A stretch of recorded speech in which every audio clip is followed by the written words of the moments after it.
15절부터 19절까지 말씀. 저와 여러분이 한 절씩 듣도록 하겠습니다.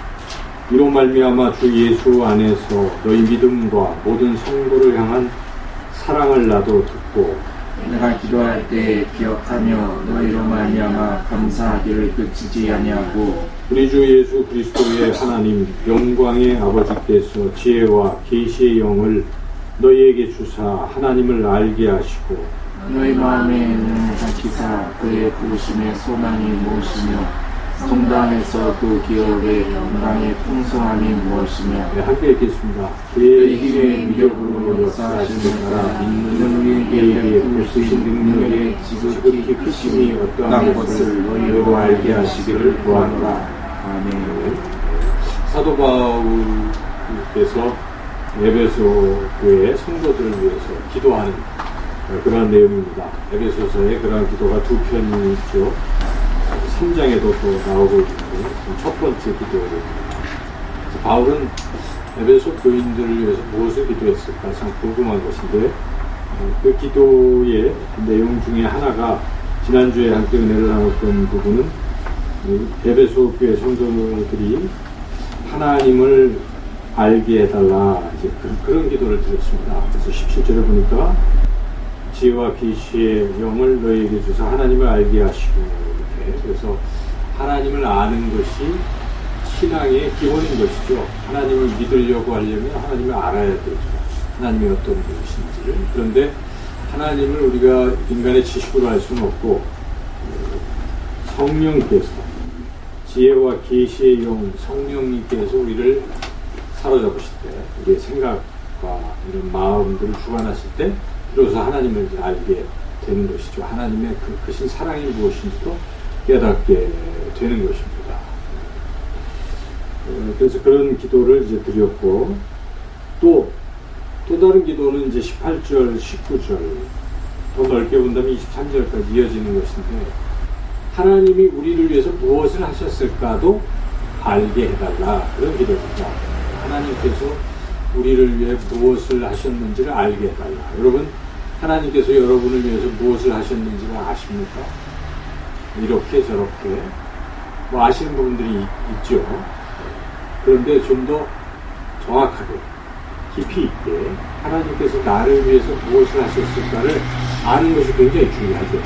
에베소 교회 성도들이 하나님께서 그들을 위해서 하신 일이 무엇인지를 아는 것 참 중요하죠. 그래서 바울은 지금 그것을 기도하는 것입니다. 그래서 여러분들이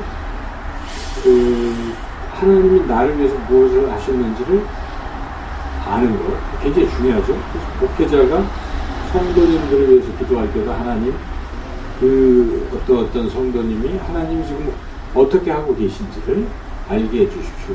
그렇게 기도하는 것입니다. 또 그 기도하는 중에 하나님께서 또 알려주시면 그 가정을 위해서 필요한 그걸 알려주시면 또 하나님이 이렇게 하실 것입니다.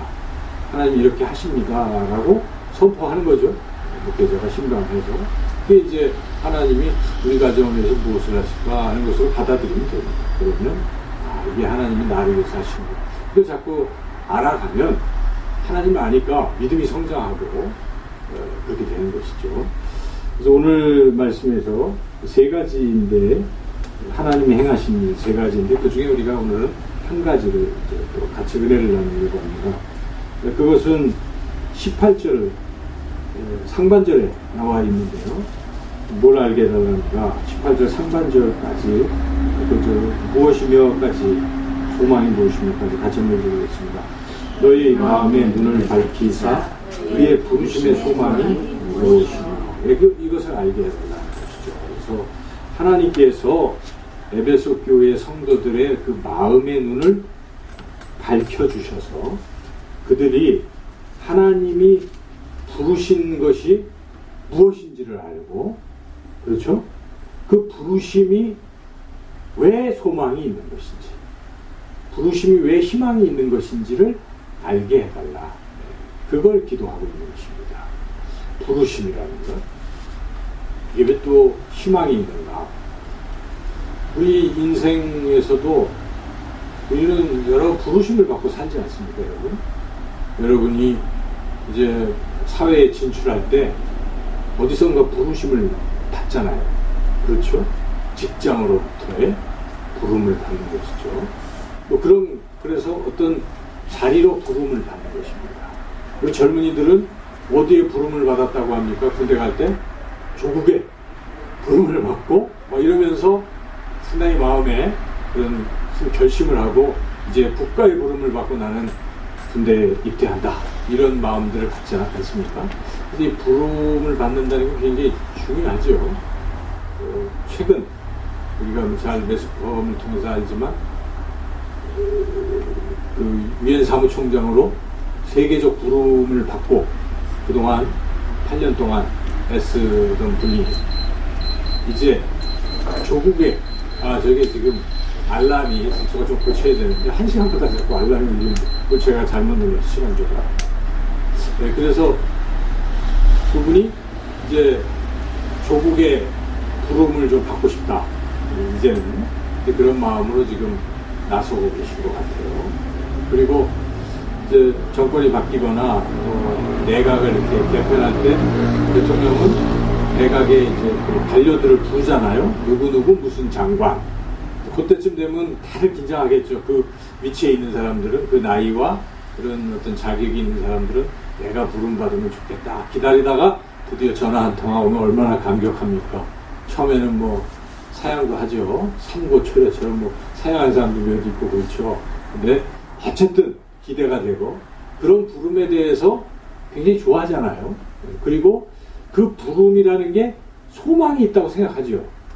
지금 불렀지만 이제 이 끝에는 뭔가 그런 게 있다는 것이죠. 바로 그런 것입니다.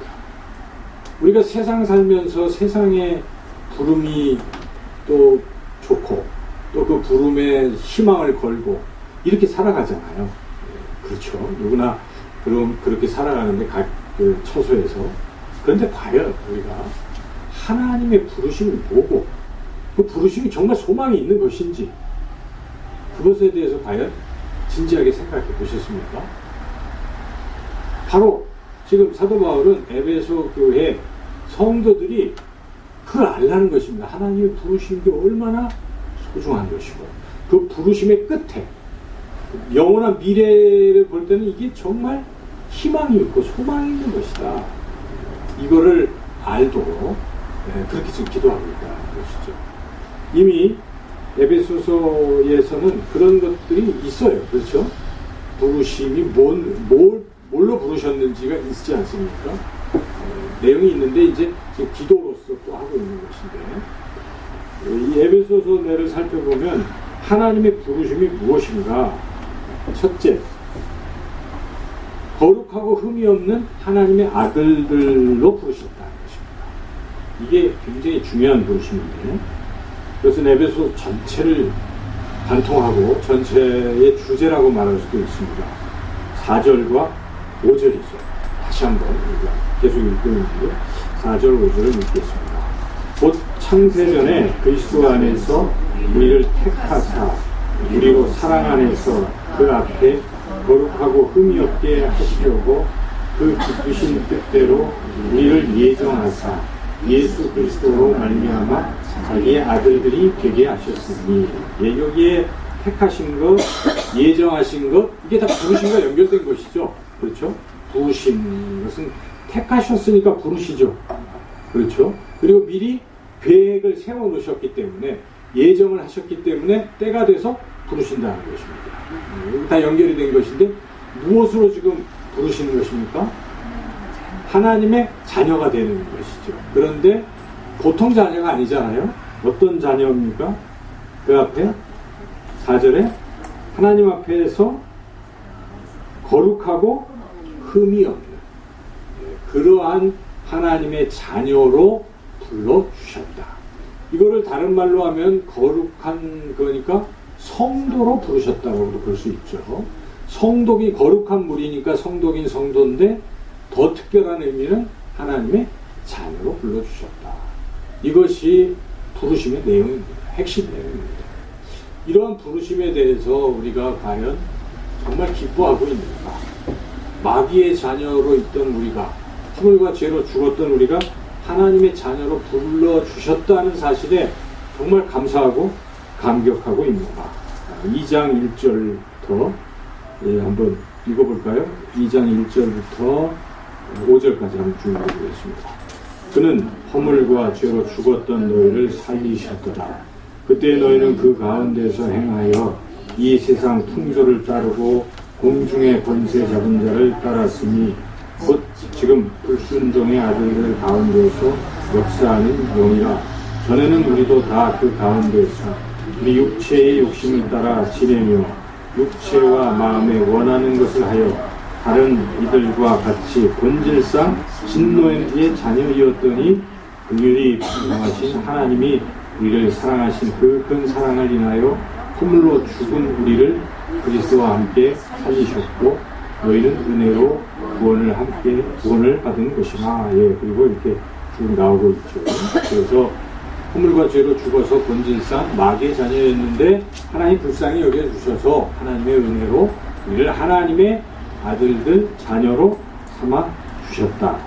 또 한번 반복해서 이 장이 나오고 있죠. 그래서 우리가 에베소서 전체적으로 하나님의 부르심은 무엇입니까? 하나님의 거룩한 자녀로 불러주셨다. 이 내용을 우리가 분명히 알아야 됩니다. 그리고 이 부르심의 끝, 소망은 무엇입니까? 정말로 완전하고 완벽하게 거룩한 하나님의 자녀가 된다는 것입니다. 그것이 부르심의 소망이에요. 부르심의 끝입니다. 그렇죠? 처음에 물론 우리가 불러주셨을 때 거룩한 자녀이지만 그것은 선언적인 의미고 실질적으로 그렇습니까? 여러분? 그렇지 않잖아요. 그렇죠? 흠도 많고 또 뭐 그렇죠. 세상을 살다 보니까 이렇게 자꾸 그런 존재입니다. 그런 존재인데 예수님의 십자가로 우리를 그렇게 깨끗게 하셨지만 우리는 또 세상에서 때묻고 또 허물로 또 얼룩지고 살아가고 있는 것이죠. 그런데 이제 더 이상 그렇지 않는 상태가 될 수 있다는 것입니다. 언제입니까? 예수님께서 재림하실 때 우리는 아주 거룩하고 완전한 흠없는 바로 예수님을 닮아가는 완전히 닮은 같은 그러한 모습이 될 것이다. 이것이 소망이죠. 사도 요한은 그런 소망을 가지고 있었습니다. 그 부르심의 끝에 대한 모습을 마음속에 품고 있었어요. 그게 요한일서 3장 1절에서 3절까지 나오고 있는데요. 그 부분을 우리가 같이 한번 읽어볼까요? 요한일서 3장 1절부터 3절까지 말씀. 요한일서 3장 1절부터 3절 같이 한번 읽어보겠습니다. 보라, 아버지께서 어떠한 사랑을 우리에게 베푸사 하나님의 자녀라 일컬음을 받게 하셨는가. 우리가 그러하도다. 그러므로 세상이 우리를 알지 못하는 그를 알지 못함이라. 사랑하는 자들아, 우리가 지금은 하나님의 자녀라. 장래에 어떻게 될지는 아직 나타나지 아니하였으나 그가 나타나시면 우리가 그와 같은 줄을 아는 것은 그의 참모습 그대로 볼 것이기 때문이니 주를 향하여 이 소망을 가진 자마다 그의 깨끗하심과 같이 자기를 깨끗하게 하느니라. 예, 이게 무슨 말씀인지 아시겠죠? 예, 하나님의 거룩한 자녀의 모습은 곧 예수님 그와 같은 모습이 될 것이다. 미래적으로는 그렇게 될 것이다라는 소망을 사도 요한이 갖고 있었어요. 그래서 지금 현재적으로도 우리가 그러한 존재이니까 지금 더욱 힘써서 거룩하고 흠없이 살아가자 이런 고민을 하고 있는 것이죠. 여러분이 인생의 끝에 결과를 안다면 이 과정 중에 어떻게 살아가겠습니까? 그 결과를 향해 살아가겠죠. 그렇죠? 내가 거룩한 하나님의 자녀다라고 생각하면 내가 그래서는 안 되지. 내가 더 이상 이렇게 세상 속에 세상 사람과 구별도 없이 살아가서는 안 되지. 나는 하나님의 거룩한 자녀야. 이런 어떤 생각을 자꾸 갖게 되고 자꾸 그렇게 되는 거죠. 뭐 제가 수차례 예화를 들어서 말씀을 드리지만 왕자와 거지 그 얘기 알잖아요. 그죠? 거지는 그냥 왕자 옷을 입혀줘도 그냥 거지의 습성으로 살지만 원래 왕자는 어떻습니까? 거지 꼴이 되어도 뭐라고 합니까? 나 왕자야 하는 그게 있잖아요. 그래서 어떻게든지 왕자로 살려고 하는 것이죠. 우리는 왕자입니다. 하나님의 거룩한 자녀입니다. 그러므로 세상에서 우리가 그렇게 살려고 애를 써야 되는 것입니다. 이것이 그런 사람은 부르심의 소망이 있는 사람입니다. 부르심의 소망을 아는 거예요. 그렇기 때문에 자기의 끝의 그 모습을 알기 때문에 세상에서도 그렇게 살아가려고 하는 것이죠. 그러나 부르심의 소망에 대해서 희미하고 확신이 안 서고 설마 그렇게 될 것인가? 그걸 믿지도 않고 이러는 사람들은 안 되잖아요. 그래서 뭐 교회를 다녀도 그런 부르심의 소망이 희미하다는 것이죠. 그래서 첫째로 그러한 하나님이 거룩한 하나님의 자녀로 불러주셨다 하는 이 사실, 그리고 그 끝은 정말 우리는 그런 존재가 된다는 소망을 갖게 해달라고 지금 기도하는 것이죠. 근데 여러분들이 이 기도의 제목을 가지고 자기 스스로 하는 것이 하나님, 저는 하나님의 거룩한 자녀로 부르심 받았는데 제가 잘 모르고 잊어버릴 때가 많습니다. 늘 그런 믿음과 확신 속에 살게 해주시고 그 저의 최종적인 모습이 그런 것임을 늘 알고 소망하면서 살아가게 해주세요. 그런 기도를 우리가 스스로 드려야 된다는 것이죠. 그리고 여러분들이 지도자, 교사 헌신을 다짐한다면 교사의 꿈이 뭐겠습니까? 여러분 교사의 임용과의 꿈이 무엇입니까? 교사의 꿈이 다른 게 아닙니다. 자기가 가르치는 아이가 변화되는 것 뿐이에요. 그렇죠?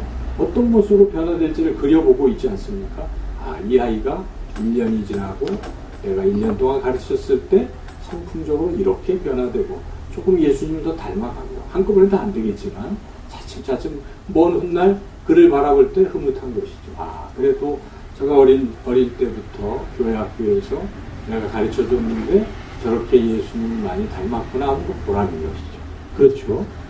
목사의 소망이 뭐겠습니까? 그럼 제가 왜 여기서 영산교회에서 목회를 한다고 생각하십니까? 내가 무슨 다른 목적으로 하겠습니까? 전 불러주셨으니까 여기 와서 제가 만나는 한 사람이라도 예수님을 닮아가는 분으로 섬기고 싶은 것뿐이라는 것이죠. 제 자신도 그렇게 닮기를 원하는 것이고 부족하지만 그게 꿈인 것이에요. 그게 소망인 것이고 여러분들의 소망도 그런 소망이 돼야 됩니다. 여러분이 가정의 가장이십니까? 가장으로서의 소망이 무엇입니까? 자녀가 출세하는 게 소망입니까? 자녀가 잘 먹고 잘 사는데 보니까 세상에서 위치는 높은데 못된 짓을 한다. 도덕적으로도 흠이 많다. 그런 자녀를 키우기를 원하십니까? 물론 그 가치관이 나는 어찌하든지 출세하는 게 좋겠어. 애들이 굶어 죽지 않는 게 좋겠어. 야, 좀 부정을 하더라도 편법을 쓰더라도 어쨌든 출세해봐. 그런 부모도 있을 수도 있겠지만 정상적인 부모들은 그렇지 않잖아요. 나 좀 뭐 못 살더라도 바르게 살아라. 바르게. 그게 소원이 될 것입니다. 그런 것이죠. 그래서 여러분들이 가정의 가장으로서도 그런 꿈을 꿔야 됩니다. 적어도 우리 자녀들은 예수님을 닮은 그런 사람들로 자라기를 소망하고 그렇게 기도하고 그렇게 축복하고 그렇게 가르치고 그렇게 이끌어줘야 된다는 것입니다. 그래서 첫 번째 하나님의 부르심의 소망이 뭔지를 우리가 말씀을 통해서 살펴봤습니다. 둘째는 그래서 이런 것이 에베소서에만 나온 것이 아니라 여기에 보면은 데살로니가전서 우리가 지금 데살로니가전서 새벽기도 하고 있죠. 거기에 보면은 4장 7절에 이런 말씀이 있습니다. 하나님이 우리를 부르심은 부정하게 하심이 아니요 거룩하게 하심이니. 그렇죠.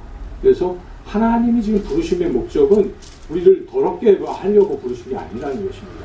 거룩하게 하시려고 부르셨다는 것이고, 우리가 오늘 새벽 기도에 말씀의 그 데살로니가 전서의 결론 부분을 함께 읽었었는데, 거기서도 사도 바울이 지금 간절히 바라는 게 뭐냐 이거죠. 데살로니가 교회의 그 성도들이 어떻게 되기를 간절히 바라고 있는가. 그것이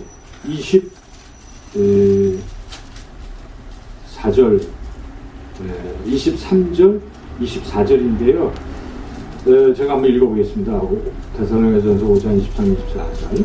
평강의 하나님이 친히 너희를 온전히 거룩하게 하시고 또 너희의 온 영과 혼과 몸이 우리 주 예수 그리스도께서 강림하실 때에 흠없이 보존되길 원하노라. 너희를 부르신 이는 미쁘시니 그가 또한 이루시리라. 여기 나오잖아요. 똑같이 이게 다 연결이 돼 있잖아요. 성경은. 그러니까 바울은 데살로니가 교회 성도들이 하나님의 부르심 따라 거룩한 그러한 존재 되기를 간절히 원했던 것입니다. 그것이 사도 바울의 꿈입니다. 사도 바울이 그 많은 것을 다니면서 선교했을 때 영혼을 구원하는 것인데 그 구원이 무엇입니까? 우리가 구원의 내용을 잘 알아야 됩니다. 구원이 단지 뜨거운 불에서 뜨거워해서 그냥 해방되는 걸 구원이라는 그런 소극적 생각이 아니라 존재 자체가 예수님을 닮아가게 되는 게 구원인 것입니다. 구원의 의미를 그렇게 우리가 잘 바르게 깨달을 때 우리 이 대한민국 교회, 한국 교회의 신앙은 살아 역사할 것입니다. 그래서 각 교회마다 교회를 왜 다니는가? 내가 하나님의 자녀로, 거룩한 자녀로 변화되는 것이 교회 다니는 것이 목적이 된다는 것이죠. 근데 많은 교회의 성도들이 그게 목적이 아닌 것이죠. 교회에서 뭐 외우는지 몰라요. 교회 뭐 다니다 보면 천국 갈까? 뭐 이런 생각입니까? 네, 그 잘못된 생각이에요. 그렇지 않습니다. 천국 가는 사람도요, 네, 그런 사람이 가는 게 아니에요, 사실은. 천국은 단지 지식적으로 예수님 날 위해 죽으셔서 끄떡끄떡. 뭐, 나는 예수님을 믿는다? 요런 게, 그게 믿음이 아니잖아요. 네, 믿음은 그게 아닙니다. 믿음은 무엇입니까? 바로 그 예수님을 믿는다는 것은 believe in은 예수님을 존재 안에 내가 들어가는 걸 말하는 거예요. 그렇죠. 그래서 예수님의 전폭적으로 순종하는 걸 말하는 것입니다. 내 인생의 길을 예수님께 드리는 것입니다. 그래서 나는 죽고 예수님 날 다스리는 것을 내가 순종하면서 날마다 살아가는 것이 그것이 예수님을 믿는 것이고 그런 사람들이 구원을 받는 것이죠. 그래서 그런 믿는 사람들에게 나타나는 주 특징은 오늘 권사님이 그 멘트를 다시 했는데 순종입니다. 순종이에요. 그러니까 결국 믿음과 순종은 분리가 안 되어 있습니다. 믿음과 순종은 동전의 양면과 같이 믿음이 있는 사람은 반드시 순종의 열매가 있습니다. 그러나 믿음이 없으면, 믿음이 죽어 있으면 순종은 나타나지 않는다는 것이죠. 그와 같이 그렇게 거룩한 것을 향해서 나아가는 그러한 한국교회와 그 성도들이 되어야 한다 하는 것입니다. 그것은 어디서 그런 생각들을 하게 되느냐? 성경 말씀을 바르게 똑바로 깨닫고 이해할 때 거기서 힘이 나오는 것입니다. 그렇지 않습니까? 목사의 설교가 무엇입니까? 목사의 개인 주장이 아니잖아요. 목사의 설교는 성경을 있는 그대로 풀어주는 것입니다. 그래서 듣는 이가 하나님의 말씀을 듣는 사람은 그걸 받아들이면 되는 것입니다. 그래서 하나님은 이렇게 말씀하시는구나 공감이 가면 그 다음에 자기가 할 것입니다. 근데 이 부분을 뭐 잘못되게 가르치는 사람들은 없겠지만은 그렇게 뭐 왜곡되게 그 부분을 희미하게 한다면 파워가 없습니다. 저는 늘 말씀의 능력은 다른 게 아니라고 생각합니다. 말씀의 능력은 성경이 하나님의 말씀 되게 그렇게 선포하는 것이 능력이라서 그래서 그 다음 성령이 역사하셔서 그 말씀을 받아들이면 놀라운 역사가 일어난다는 것이죠. 자, 첫 번째 제가 길게 말씀드렸는데 그것이 부르심의 핵심 내용이고요. 두 번째 부르심은 에베소서에 나와 있지 않지만 부르심과 같은 단어로 연결돼서 부르심의 어떤 내용을 설명하는 성경 구절들이 있는데 그것은 디모데전서 6장 12절에 나오는데요. 영생을 위한 부르심이다. 하나님이 우리를 부르실 때는 영생을 주시려고 부르셨다는 거예요. 쉽게 얘기하면 제가 읽어보겠습니다. 디모데전서 6장 12절 믿음의 선한 싸움을 싸우라. 영생을 취하라. 이를 위하여 네가 부르심을 받았고 많은 증인 앞에서 선한 증언을 하였도다. 예, 영생을 취하라. 이걸 위해서 부르심을 받았다는 것입니다. 예수님을 믿으면서도 영생을 못 얻는다면 안 되는 거 아니겠습니까? 영생이라는 것은 바로 예수님과 하나님 아버지와 함께 영원토록 살아가는 것, 그게 영생입니다. 그 영생을 주시려고 우리를 하나님의 거룩한 자녀로 불러주신 것입니다. 우리는 영생이 있다는, 우리 부르심의 끝에는 무엇이 있습니까? 영생이 있다는 것입니다. 그것을 믿습니까? 이걸 믿어야 되는 거예요. 그래서 이 세상 우리가 힘들죠. 살 때 참 힘들어요. 뭐 물질적인 것으로도 힘들겠지만 사람과의 관계에서도 많이 힘들기도 할 것입니다. 뭐 이런저런 것으로 참 허탈하고 힘들 때 참 많습니다. 그런데 그럴지라도 우리가 기억할 게 있습니다. 이건 별거 아닙니다. 이 또한 지나가는 것이 이건 세상이에요. 세상. 우리의 끝은 영생이 우리에게 기다리고 있다는 소망을 가지고 가면 담대해질 수 있다는 것입니다. 그러므로 그러한 영생의 부르심, 이것을 우리가 또 확신해야 되겠다. 세 번째는 하나님께서는 우리를 부르실 때 제가 성경을 쭉 찾아보니까 그 부르심에는요 형통함이 같이 있다는 거죠. 저는 이것을 발견하고 그래 하나님은 이 세상에서도 우리를 형통하게 하시는구나 하는 것을 깨달았습니다. 가장 대표적인 제가 찾은 대표적인 그것은 여러분 잘 아시는 로마서 8장 28절입니다. 제가 한번 읽어보겠습니다. 우리가 알거니와 하나님을 사랑하는 자 곧 그의 뜻대로 부르심을 입은 자들에게는 모든 것이 합력하여 선을 이루되리라. 그렇죠? 여러분 여기서 바로 부르심을 입은 자들, 하나님이 불러주신 자들에게는 뭐가 다 됩니까? 모든 일들이 이것이 악한 것 같기도 하고 이게 좀 고난인 것도 같은데 나중에 지나고 나면 이게 다 모든 것이 합력해서 가장 좋은 베스트 선을 이루신다. 이걸 믿으시라는 것입니다. 그러므로 우리가 부르심이라는 것은 이렇게 좋은 거예요. 하나님이 우리를 불러주실 때는 이 땅에서도 모든 것이 다 합력해서 선을 이루게 하실 것이다. 우리가 이걸 믿고 가는 것이고요. 그리고 또 부르신 자들은 야고보 유다는 예수님의 동생 유다는 부르심의 부분에 대해서 하나님의 사랑을 얻고 지키심을 받기 위해서 부르심을 받았다. 이렇게 또 그 말씀을 전하고 있습니다. 유다서 1장 1절에 읽어보겠습니다. 예수 그리스도의 종이요 야고보의 형제인 유다는 부르심을 받은 자, 곧 하나님 아버지 안에서 사랑을 얻고 예수 그리스도를 위하여 지키심을 받은 자들에게 편지하느니라. 그렇죠? 그러니까 유다는 하나님의 부르심 받은 사람들은 어떤 사람들이라고 말합니까? 하나님 아버지 안에서 사랑을 얻는 사람이요 또 예수 그리스도 때문에 지키심을 받은 자다. 그런 것입니다. 그래서 우리가 하나님의 부르심을 받았다는 이렇게 놀라운 의미가 있다는 것입니다. 우리는 이 땅에 살 동안에도 하나님의 사랑을 받습니다. 그리고 하나님의 보호하심과 지키심을 받는다는 것이 그것은 부르심 받았기 때문에 그렇습니다. 부르심 받지 않은 자들은 그 상관없는 거예요. 그러나 부르심 받은 자들은 사랑받고 또 하나님이 눈동자같이 지켜주신다는 것이 정말 놀라운 그런 것이고 종합적으로 사도 바울은 이러한 부르심에 대해서 하나님은 후회하심이 없다 이런 놀라운 표현을 하죠. 로마서 11장 29절에 하나님의 은사와 부르심에는 후회하심이 없느니라. 불러놓고 후회하고 그것도 아니고 부르신 것에 걸맞게 하나님께서 풍성한 은혜를 내려주신다. 마지막으로 한 가지 더 부르심 받은 사람들은 반드시 승리한다는 것입니다. 패배자가 아닙니다. 패배자로 사는 것은 어찌 보면 부르심을 못 받은 사람들이겠죠. 부르신 사람은요 다 승리합니다. 결국 승리한다는 것이죠. 요한계시록 17장 14절인데 제가 읽어드리겠습니다. 그들이 어린 양과 더불어 싸우려니와 어린 양은 만주의 주시오 만왕의 왕이시므로 그들을 이기실 터이요 또 그와 함께 있는 자들 곧 부르심을 받고 택하심을 받은 진실한 자들도 이기리로다. 그렇잖아요. 그렇죠? 그러니까 예수님은 사탄 마귀와 싸움에서 어떻게 합니까? 이기신다는 것입니다. 요한계시록 마지막에. 그런데 부르심 받은 사람들도 주님과 함께 반드시 이긴다는 것입니다. 여러분들이 신앙생활을 하면서 항상 패배자로 살아가는 모습은 참으로 안타까운 것입니다. 그래서 물론 자꾸 질 때도 있고 하지만 승리가 습관이 돼야 돼요. 승리가 훈련이 돼야 돼요. 예수님 안에 거하고 승리하신, 부활 승리하신 예수님 믿는데 왜 자꾸 패배가 아닙니까? 예수님 믿지 않기 때문에 그렇습니다. 예수님이 나와 함께 하시면 나는 악을 이기리라. 악을 모양이라도 버리리라.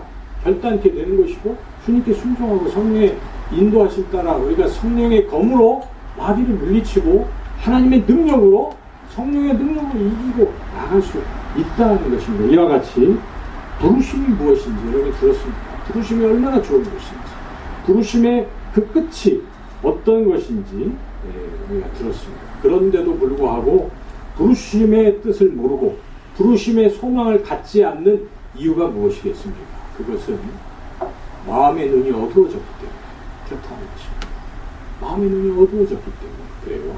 그래서 오늘 바울은 그걸 알기 때문에 뭐라고 얘기합니까? 오늘 다시 한번 18절 상반절을 읽어보겠습니다. 너희 마음의 눈을 밝히사 그의 부르심의 소망이 무엇이며.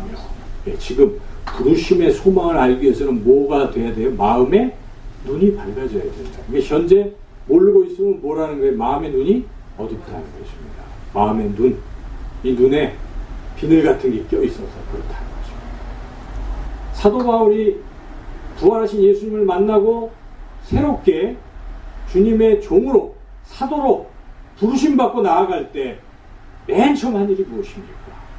사흘 동안 금식했잖아요. 기도했을 때 아나니아를 통해서 하나님께서 주님께서 하신 일이 무엇입니까? 그의 눈에 안수를 해서 그의 눈에 뭐라고 나와요? 눈에 비늘 같은 것이 벗겨지고. 바울은 그것을 경험한 것이잖아요. 그래서 야, 내가 예수님 믿기 전에 이렇게 눈이 어두워서 세상 것 좋아하고 세상 것만 쫓아가다가 돌아섰잖아. 그때 눈에 비늘 같은 것이 벗겨진 것을 생각하면서 비유적으로 표현하는 것입니다. 마음의 눈이 밝아지면 된다는 것입니다. 우리가 정확히 진단해야 됩니다. 영적 진단을 잘해야 됩니다. 변화가 되려면 말씀을 듣고 변화되기를 원하십니까? 왜 설교를 듣습니까? 변화되기를 위해서 듣는 것입니다. 그래서 예배 드리기 전부터 기도하시고 하나님 오늘 하나님의 말씀을 통해 제가 변화되게 해주세요. 이렇게 준비하고 원래 예배를 드려야 되는 거 아니겠어요? 설교를 그런 마음으로 들어야 되겠죠. 전하는 자도 변화를 위해서 사실 제가 설교를 왜 하겠습니까? 변화를 위해서 하는 것입니다. 그렇죠? 하나님의 말씀이 이런데 그 말씀을 생각해 보니까 우리 성도님들이 저를 포함해서 이렇게 변화돼야 되겠구나를 먼저 생각해 보잖아요. 변화되도록 설교하는 것이죠. 그렇기 때문에 우리도 마찬가지로 설교를 들을 때 또 성경 말씀을 볼 때 무슨 생각을 해야 되겠습니까? 변화받아야 되겠다. 변화돼야 되겠다. 그런 변화를 정말 갈망한다면 눈의 비늘을 벗겨야 된다는 것입니다. 영적 진단을 잘 하시라는 것입니다. 내 눈의 비늘이 무엇일까? 눈의 비늘을 벗겨 주시옵소서 기도를 하시라는 것입니다. 그것이 무엇입니까? 여러분의 눈을 가리는 것, 자꾸만 하나님을 바라보지 못하고 신령한 부르심을 그것이 가장 좋은 것임을 모르고 세상 것이 더 좋아 보이는 그런 것이 있지 않겠습니까? 미혹하는 영이 있을 거예요. 그게 내 눈을 가리고 있을 것입니다. 이런 것들, 비늘의 요소들을 여러분이 기도하시면서 주님, 저는 힘듭니다. 성령님이 역사하여 주셔서 이 비늘들을 제거해 주십시오. 여러분 기도하십시오. 기도하시고 예수의 이름으로 명하고 선포하시고 성령의 능력을 하다 보면 떨어져 나갑니다. 왜 안 떨어져 나가는 줄 아십니까? 자기가 떨어져 나가기를 싫어하는 거예요. 자기가 별로 이걸 버리기 싫어하는 것입니다. 근데 마귀를 대적해야 되거든요. 미워해야 돼요. 악한 것을 미워하고 예수의 명하노니 떠나갈지어다. 이 악한 것을 떠나갈지어다 하고 간절히 사모하고 강력하게 부르짖으면 마귀는 발도 못 붙이고 떠나는 것입니다. 그러니까 문제는 나에게 있어요. 저는 그런 생각이에요. 내가 문제예요. 내 자신. 내가 싸울 의지가 없는 것입니다. 쫓아낼 생각이 없는 것입니다. 그러나 변화돼야 됩니다. 우리가 언제까지 이런 상태들 머물러야 되겠습니까? 이제는 새롭게 변화돼야 하는 것입니다.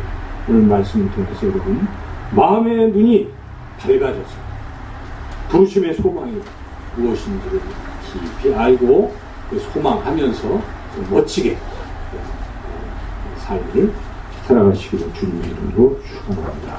이 시간 같이 기도하겠습니다.